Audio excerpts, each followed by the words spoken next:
கடவுள் எங்கே இருக்கிறார்? இதுக்கான பதில சித்தர் சிவவாக்கியர் மூலமா நம்ம தெரிஞ்சுக்க போறோம்.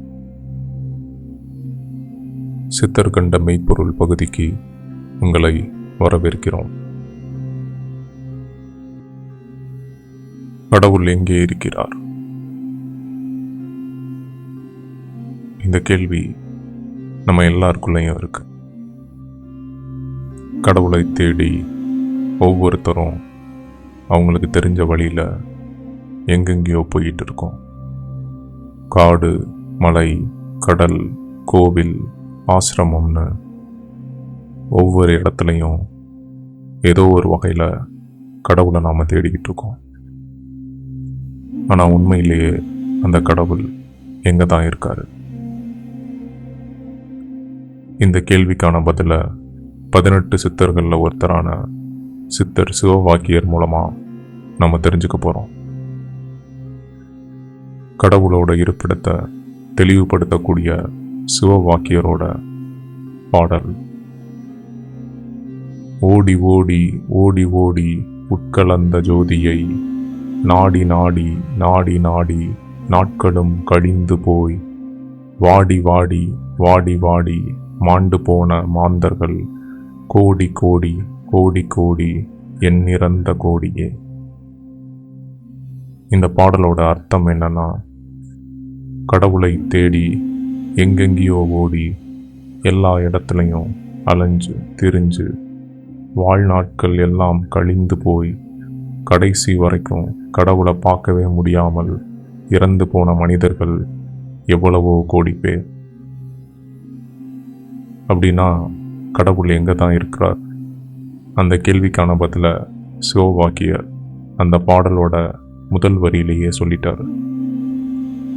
ஓடி ஓடி ஓடி ஓடி உட்கலந்த ஜோதியை. அதாவது ஒவ்வொரு ஆன்மாவுக்குள்ளேயும் கடவுள் ஜோதி வடிவமாக கலந்திருக்கிறார். அந்த கடவுள் தன்மையை உணராமல் வெளி உலகத்தில் கடவுளை தேடிக்கொண்டு இறந்து போன மனிதர்கள் எண்ணற்ற கோடி பேர் அப்படின்னு சொல்றார். கடவுளை வெளியில தேடாம தனக்குள்ள தேடின தன்னோட அனுபவங்களை சிவவாக்கியர் தன்னோட இன்னொரு பாடல் மூலமாகவும் சொல்றார். என்னிலே இருந்த ஒன்றை யான் அறிந்ததில்லையே, என்னிலே இருந்த ஒன்றை யான் அறிந்து கொண்ட பின் என்னிலே இருந்த ஒன்றை யாவர் காண வல்லரோ, என்னிலே இருந்திருந்து யான் உணர்ந்து கொண்டேனே.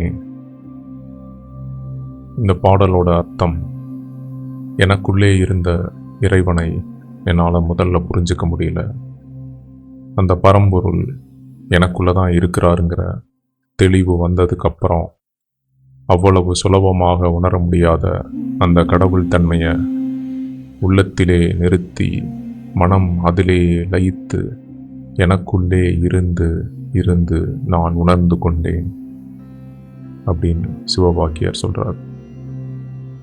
சித்தர் சிவவாக்கியர் கண்டுணர்ந்த இந்த மெய்ப்பொருளை நாமும் உணர முயற்சிப்போம்.